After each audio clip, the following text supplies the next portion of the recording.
everybody, Katy Lee's here, Principal 340B Compliance Advisor with Virtue 340B. I hope everybody is doing great and surviving the heat of the summer. It's been a little while. I have been a little overdue with recording a video, so I apologize. I'm definitely going to get back on track and I've missed all of you.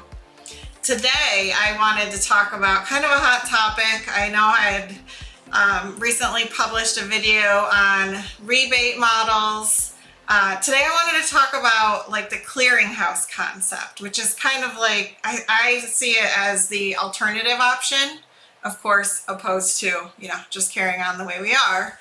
But it's something that I've been spending a lot of time thinking about and talking about, mostly because, as most of you will know, that currently the Office of Management and Budget is reviewing a policy submitted by OPA that could potentially allow for some level of a rebate model. So there's a lot of speculation that maybe that policy would address the drugs that will be implemented in January 2026 as part of the IRA maximum fair price policy, which I get it. We need a solution for that, but the solution is not rebates. I'm hoping that common sense will prevail and that we will have another option to manage the new realm of potential duplicate discounts we will be dealing with. So again, I want to talk about the clearinghouse concept today. I know that this might not be something, a feasible solution or considered to be a feasible solution by a lot of covered entities, but I do think that this could be where we compromise, right? I mean, years ago when the manufacturers first started to put their restrictions in place and they were putting data submission requirements in place in exchange for having access to contract pharmacy. I mean, many covered entities showed up to the plate on that just under duress. That wasn't something that we wanted to do. It wasn't something that we thought we should have to do. But many covered entities made the decision to start submitting data to the 340B ESP platform in exchange for getting access to, pricing for contract pharmacies. And in the end, it did kind of feel like a good solution. Not ideal, but it felt like a good way to compromise. The manufacturers were getting the data that they were anticipating, or they wanted, or they thought they wanted. I'll be honest, I think it was overwhelming and it wasn't managed well, and there was the results were not great, but it had potential. Of course, the manufacturers, 99% of them have retracted that. I think since early 2023, we haven't really had that data sharing type model. Now it's on a much more limited basis if you're designating a pharmacy or things like that. So that's where, I don't know why that was removed. I guess I do know why. Again, it wasn't being executed very well. The data wasn't understood. It was a bit of a hot mess, but we can do better. We can find compromise in this area.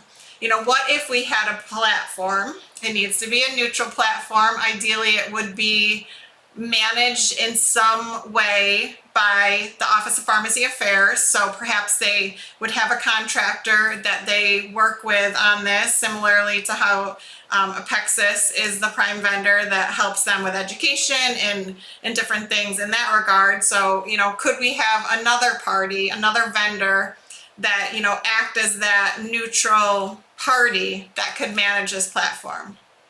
We would need standardized requirements. So standardized data elements that would be submitted by contract or by covered entities. The way I see it, and obviously that's what I'm sharing is the way I see it, and I totally understand if everyone doesn't agree, and I would love to hear if you do or do not agree. I would love to hear feedback and questions in follow up to this. But I think that if we could come up with a standardized way that, covered entities submit their outpatient pharmacy data. So I'm really just talking about outpatient pharmacy data, and I'll talk about the medical claims shortly, just to say why I really feel like that's a completely different animal that needs to be managed differently. But, if covered entities, maybe on a certain cadence, submitted all outpatient pharmacy prescriptions, including contract pharmacy prescriptions, to this neutral place, all payers. Again, I know that lots of people are going to have reluctance. The obligation is to prevent duplicate discounts in the Medicaid space. Soon it will also include Medicare Part D. But if we want to make this as simple and transparent as possible, I really think we need to go all claims, all payers. There needs to be an understanding that this data is fluid. Like, there is not a stop and a start point where it's just like there's a transaction and it's done, it's final. Like, that is very unlikely in lots of scenarios. We have prescriptions that get billed by pharmacies and then they get reversed by pharmacies. Maybe they get rebilled by pharmacies. The patient never picks it up. The patient shows up with different insurance. It's just a fluid process in pharmacy. You don't just have a transaction, it's done and it's static and nothing ever happens with it again. You also might have a prescription that is deemed 340B eligible and then it's deemed not to be.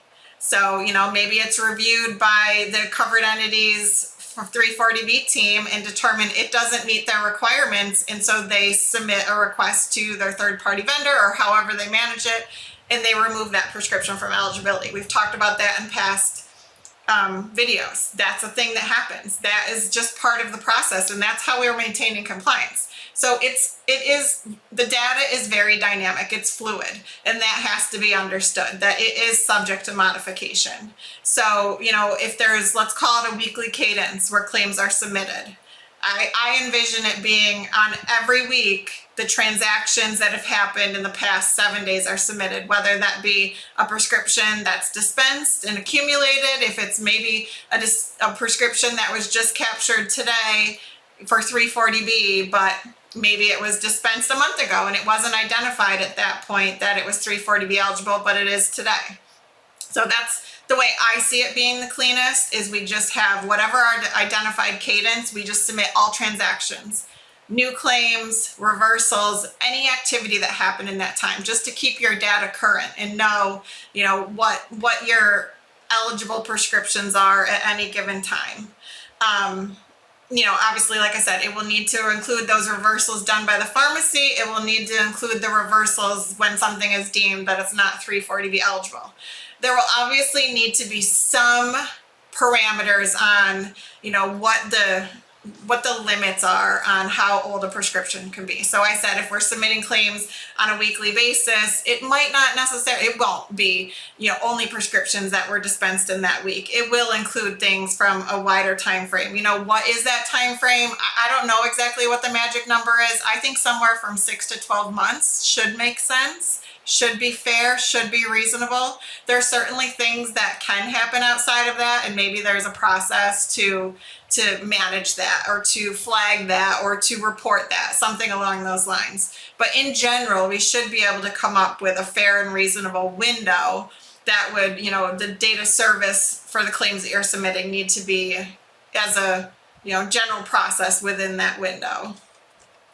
It should be, I think, some basic elements that we report. So again, we're just focusing on outpatient prescriptions. So data service, prescription number, the pharmacy's NPI, the provider's NPI, the medication name and NDC, and the quantity dispensed. It doesn't, I don't think, need to be much more diverse than that or much more information provided, because those are the elements that you should need to do what we're going to talk about, what that information will be used for. And if we're talking about sensitive information, I think the main thing in there is probably prescription number. I know that that is technically considered protected health information. Especially all of those things combined can in some way, using the right information, be tracked back to patients. So it still is protected health information we need to be careful of, but it's limited still. What will this be used for? I think that this is primarily going to be used to identify any duplicate discounts occurring.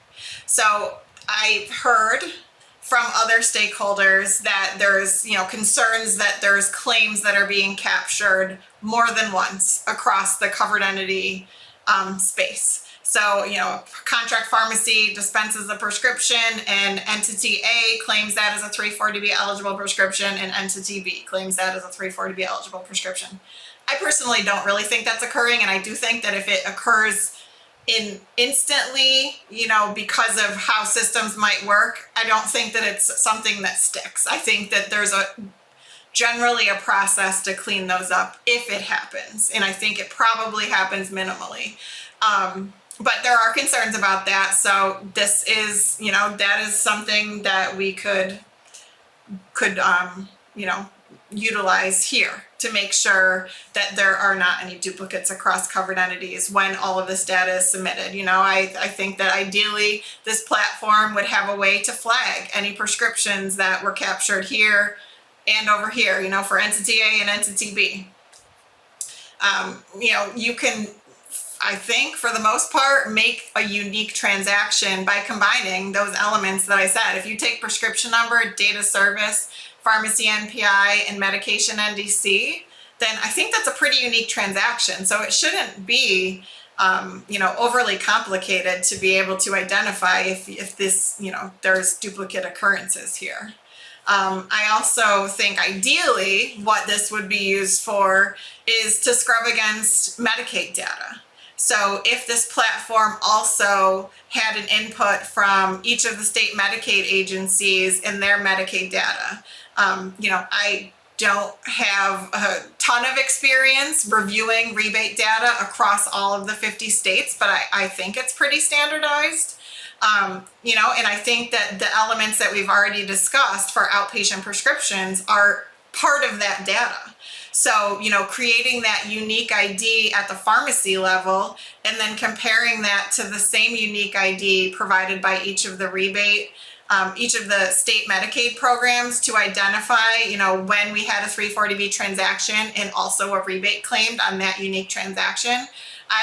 I think that could be a pretty good mechanism to just monitor this. And again, the system to have a flag in place to, however it is, a portal, a work queue, so that any of these potential duplications are identified and so that stakeholders can review them, that the covered entity is notified and the manufacturers can be notified when this duplication occurs. And, I think that initially there could be, it could look like there's a duplication. There needs to be some understanding and a mechanism in place to identify when there was a prescription billed and then reversed, so that there's really not a match. Like maybe it was considered 340B, but then it was removed from the 340B program. So again, you really need to look at those net transactions to make sure that you're really looking at what prescriptions are still sitting in a 340B eligible state, or still even in the rebate file. I know in my other job, I get a lot of inquiries and I help manage a lot of good faith inquiries where manufacturers are submitting rebate claims that they're concerned that these are duplicate discounts. So they come to the covered entity and they ask them to review. And I've seen more than one instance of that rebate file containing the same transaction in there multiple times. It was, when it was billed and when it was reversed. So technically it's not even being claimed for rebate. It's been negated in that rebate file. So, again, it needs to account for all of that. There needs to be some systems in place to make sure that we're getting the net results and in the transactions that truly look like they're resulting in duplicate discounts. The same will exist when we, transition to maximum fair price and we're trying to make sure that we don't have duplicate discounts in the Medicare D space. Now, I think that might be a little bit more complicated just because we don't have it as well defined how we prevent duplicate discounts on the front end. So when we're talking about Medicaid, there's a mechanism, or there should be a mechanism at each state level to prevent duplicate discounts, whether it be a claim level identifier or if they're looking at the OPA database, the Medicaid exclusion file, to remove duplicate discounts. So this is a secondary process. It's not replacing, whatever mechanism each state has in place to prevent duplicate discounts. But with Medicare D, I'm not sure that we have any of that very well defined yet. So, that will need some work. But I do think that there's a lot of value here, and we could really leverage a clearinghouse like this to manage those Medicare D transactions as well. And then again, having some sort of work queue where we can work through that, where the covered entity and potentially the manufacturer can view those instances where it looks like there might have been a duplicate discount that occurred. And then of course, there's other reasons that the pharmaceutical industry wants this information. So we talk about the commercial claims. There's not an obligation on the covered entity side to prevent duplicate discounts in the commercial space, but there's certainly, an interest by the drug manufacturers to know when a duplicate discount is occurring, or, when a commercial claim is being considered 340B eligible. So the portal would have all of that information as well. And, that could be available to each of the drug companies so that based on their label or code, they could retrieve that data and then do their own scrubbing against the commercial rebate arrangements that they have in place. They could use that information to compare against purchasing data to aid them in the good faith inquiries, just give that extra visibility that they're looking for. And I don't think that, it comes at any, again, my opinion, I don't feel that it comes at any great risk to covered entities of sharing that. I don't think that it should be overly burdensome. I'll say it's definitely more work and you need to make sure you're doing it right, you're doing it well. But if it comes to, 340B program imploding or not, I think it's worth the extra effort and not going to be that overly burdensome. There's certainly things to consider, like what is the process if there is a duplicate discount that is identified? What is the means to come to terms on how that's resolved? I think that it still might rely on state level guidance, in my opinion, honestly. Again, maybe not a popular opinion, but I think it's on the covered entity to take the lead on resolving those with the manufacturers, because it's the covered entity's responsibility to make sure everything's right. Now, if something's just completely not working at the state level and the covered entity is doing everything they're supposed to do correctly, putting the claim level identifiers on, but the state is still claiming rebates and duplicate discounts are occurring, that's a little bit different, but it's still in the covered entity's best interest to, play a leading role in resolving that. So, while there needs to be a process in place for resolving these, it shouldn't look that much different than it does today. I think it will just bring a lot more transparency. So certainly will be a lot more instances where we're needing to resolve and work through those potential issues.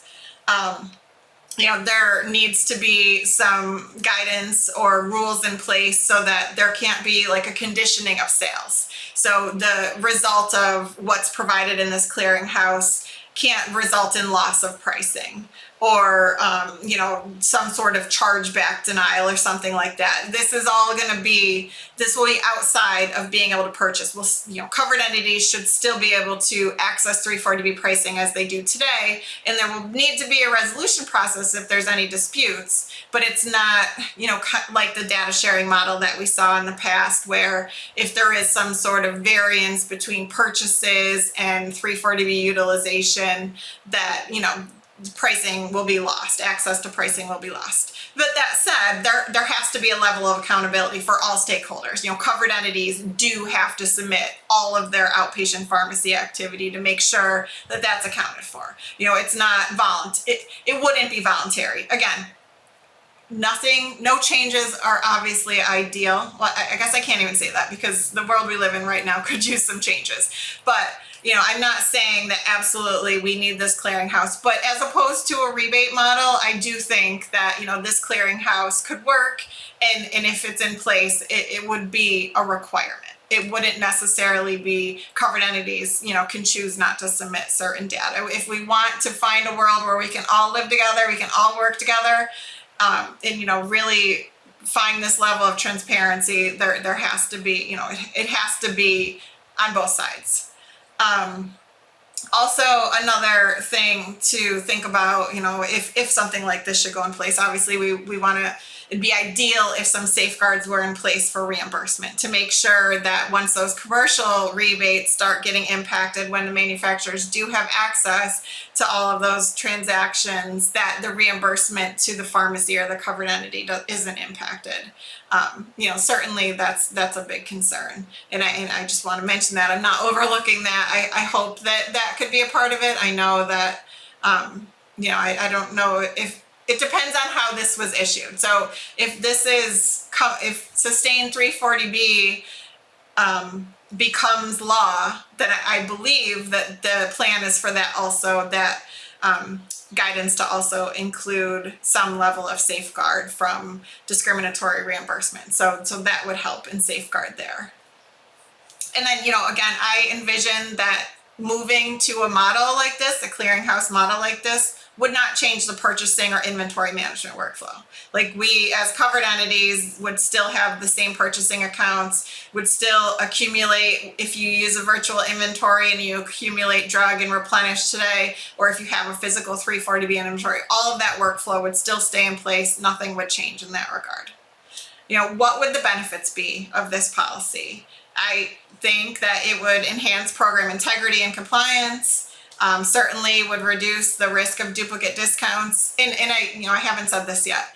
I think it would, my thought is that it would not only reduce the risk of duplicate discounts, maybe it would silence some of the talk about that duplicate discounts are running rampant, because I don't think that they are. I know that I personally have experience where it's believed that duplicate discounts have occurred and then it's proven that they haven't. Sometimes it's just a misunderstanding of the situation. Maybe it's a purposeful misrepresentation of the situation. But whatever it is, this type of scenario could put some of that to bed.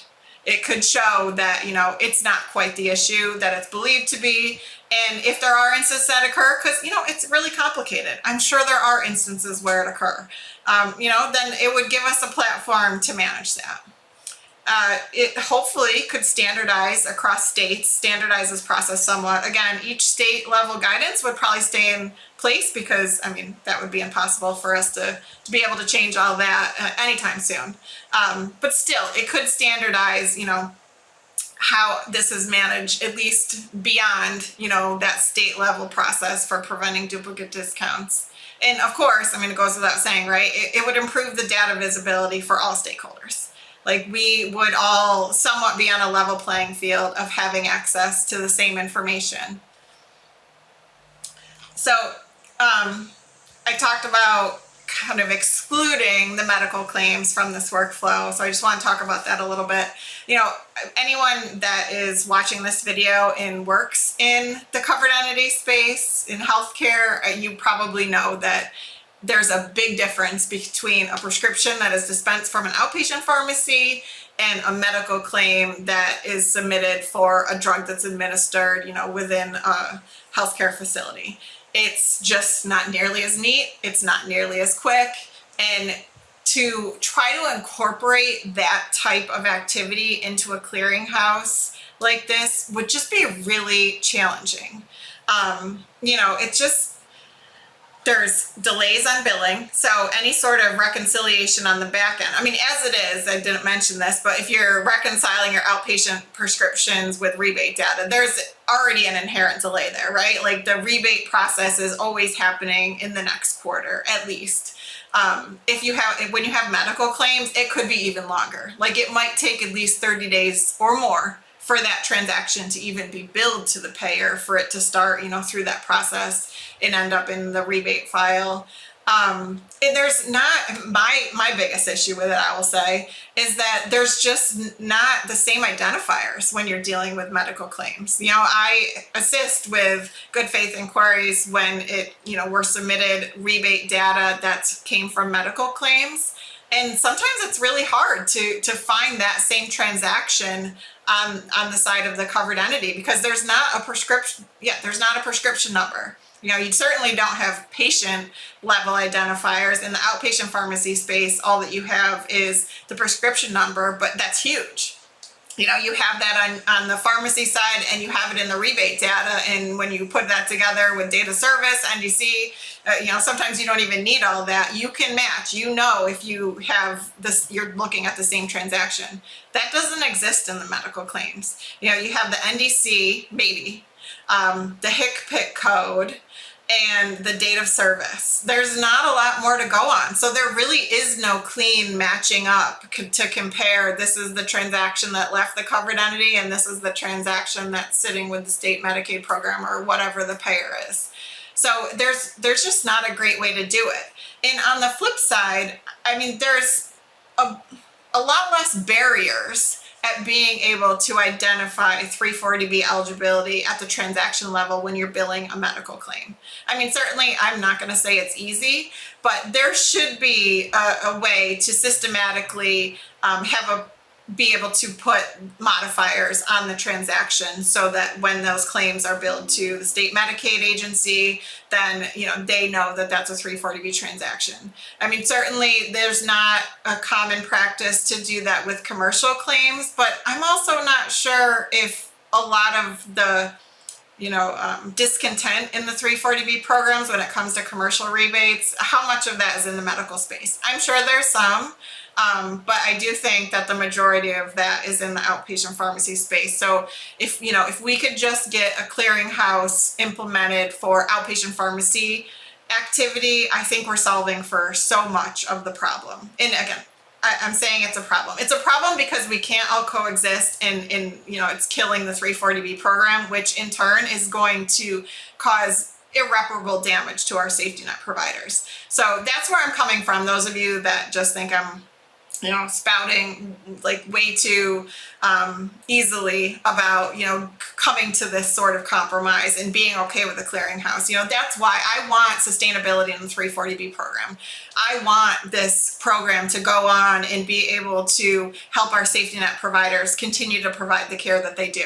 So that's where I'm coming from. It's not that I'm all for this and I think this is just like where we have to go in the answer. I wish we didn't have to do this. But, you know, with the way that things are going, and if we do transition to rebates, even if we just transition, if it's approved for like select drugs and select payers, which I doubt it will ever be select payers. I think if they say that select drugs, like that's the way it's going to be across all payers. And that's just going to be so terrible for safety net providers. So that's why I really think that we need to find a better way. And I know I'm not the only one, but I just wanted to get on here today and share my thoughts. And I did write up a document on this, so when we post this video and share it on LinkedIn, I can share my document in case anyone is interested. And again, I would love to hear anyone's thoughts. Even if you hate everything I said today, let me hear it. Like, I want to hear it. I want to hear your feedback. If you think it's a great idea, if you want to help carry on this message, that would be amazing. Yeah, anything you have to say, I'm definitely interested in hearing it. I want to hear any questions. On my next video, I plan on answering some of the questions that I've gotten so far. Again, I've been a little behind and I've been wanting to do that. So that is my plan. So you have a chance to send me some questions. I'd love more followers. We could use some more followers on our YouTube channel, Katy's 340B Compass. And yeah, anything you have to say, I'd love to hear it. So I will see you soon. Bye.